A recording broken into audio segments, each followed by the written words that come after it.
Assalamualaikum warahmatullahi wabarakatuh. Nama saya Fadi Rahadian dengan NIM 1202184314 dari kelas SI 4204. Kali ini saya akan menjelaskan tentang modul 8, yaitu transisi dari analisis ke desain menggunakan diagram interaksi. Tujuan pembelajaran kita mempelajari ini adalah pertama menjelaskan tujuan dan elemen model desain, yang kedua identifikasi elemen-elemen penting dari diagram komunikasi UML, yang ketiga membuat tampilan diagram komunikasi model desain, yang keempat identifikasi elemen-elemen penting dari sequence diagram UML. Yang kelima, membuat tampilan sequence diagram model desain. Di sini ada peta proses, yaitu yang pertama adalah stakeholder mental model yang memerlukan sebuah requirement model pada non-functional requirement yang akan menjadi arsitektur model, lalu digabung dengan functional requirement design model dengan solution model sehingga dapat dibuat menjadi code. Artefak yang meliputi domain class model, use case form, dan skenario. Membuat diagram interaksi untuk membuat skenario use case. Selanjutnya, memperkenalkan model desain. Model desain dibuat dari model requirement, yaitu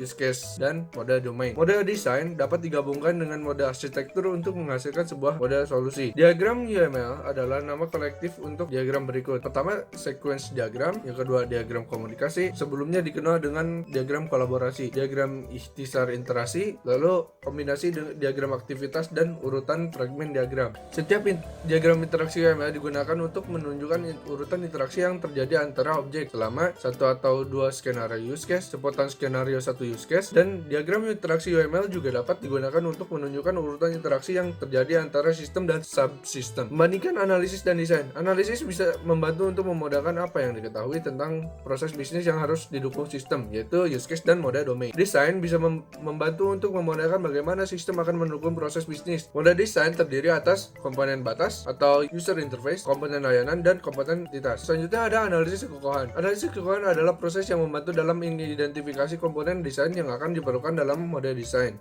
yaitu requirement model dapat berubah menjadi desain model. Sebuah input untuk analisis kekokohan adalah satu use case skenario untuk kasus yang digunakan, diagram aktivitas use case jika tersedia untuk kasus yang digunakan itu. Selanjutnya model domain. Output dari analisis kekokohan yaitu model desain biasanya ditangkap dalam diagram interaksi UML dengan komponen desain seperti boundary, surface, dan komponen entity. Selanjutnya komponen batas. Kelas batas yaitu komponen digunakan untuk memodelkan interaksi antara sistem dan aktornya, yaitu pengguna dan sistem eksternal, di mana booking agent melakukan room request untuk membuat sebuah reservation UI. Abstraksi layar UI, sensor, komunikasi interface, dan sebagainya. Komponen UI tingkat tinggi. Setiap komponen batas harus dikaitkan dengan setidaknya satu aktor. Kelas komponen kontrol layanan mewakili koordinasi pengurutan transaksi dan kontrol objek lain dan sering digunakan untuk merangkum kontrol yang terkait dengan use case tertentu. Itu booking agent melakukan room request melalui reservation UI. Dari reservation UI untuk make reservation sehingga hasilkan reservation service. Mengkoordinasikan aliran kontrol, mengisolasi setiap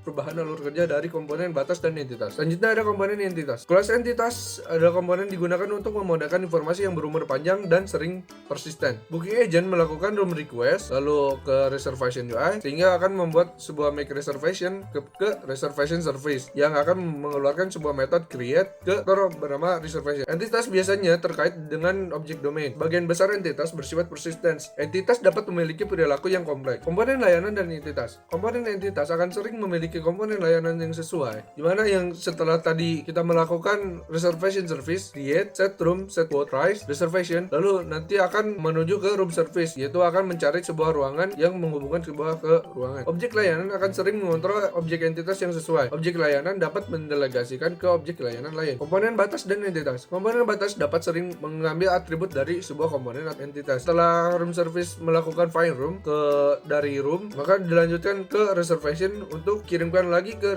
aplikasi reservation UI untuk mengirimkan sebuah detail kamar yang dipesan. Menjelaskan proses analisis kekokohan. Yang pertama adalah memilih sebuah use case.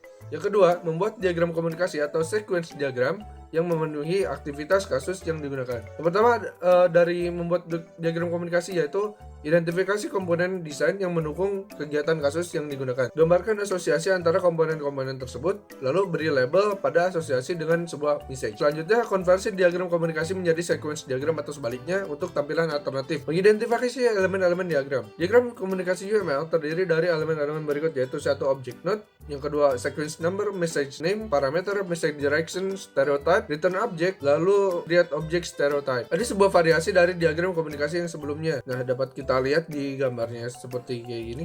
Sebuah pesan dapat menunjukkan nama pesan, arah panah. Arah panah tersebut dibagi atas dua, yaitu panah padat adalah pesan yang sinkron, yang itu panah terbuka adalah pesan yang tidak sinkron. Nomor urut yang menggambarkan urutan pertama, urutan pesan. Daftar parameter yang diteruskan ke objek penerima, kondisi penjaga yang menunjukkan pesan bersyarat, yaitu dengan parameter kembalinya. Membuat diagram komunikasi. Nah, letakkan aktor dalam sebuah diagram komunikasi. Analisis forecast use case form yang digunakan atau diagram aktivitas untuk kasus yang digunakan.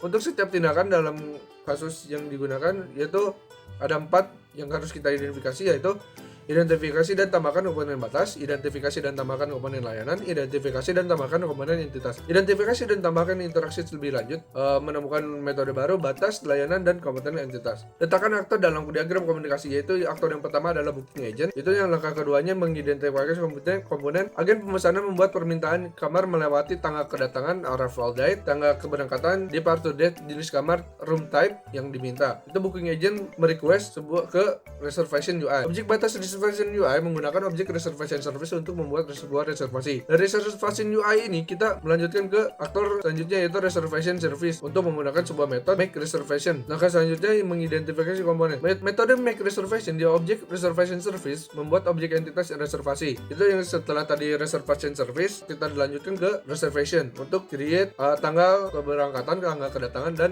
tipe ruangan. Metode make reservation menggunakan metode find room untuk menemukan kamar dengan tipe yang diperlukan. Setelah menemukan dan memilih kamar gratis yang tidak akan ditampilkan, metode set room menetapkan kamar untuk reservasi. Harga yang dihitung tidak akan diperlihatkan, ditetapkan untuk reservasi. Dari reservation service, kita akan melanjutkan ke room service, yaitu room service akan melakukan find room untuk mencari ruangan yang akan dipesan.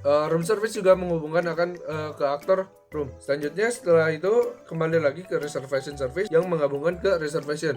Setelah ke reservation maka akan mengset room, yaitu chosen room list, dan keduanya set quote price, calculated price. Langkah selanjutnya adalah identifikasi mode tambahan. Make reservation object reservation service mengembalikan objek reservasi yang tidak ditambahkan ke reservation UI. Metode room request dari reservation UI kemudian memanggil metode get reservation detail dari objek reservation yang menggambarkan rincian reservasi. Ini akan kemudian akan diberitakan kepada booking agent, tetapi tidak akan ditampilkan. Dari reservation menuju ke reservation UI, karena untuk menampilkan sebuah detail reservasi kita menggunakan get reservation detail. Contoh diagram komunikasi berikut. Dua diagram komunikasi berikut menunjukkan pandangan yang lebih rinci tentang create reservation. Skenario primer yang keduanya adalah skenario, yaitu di mana kamar yang ditawarkan ditolak oleh agen pemesanan.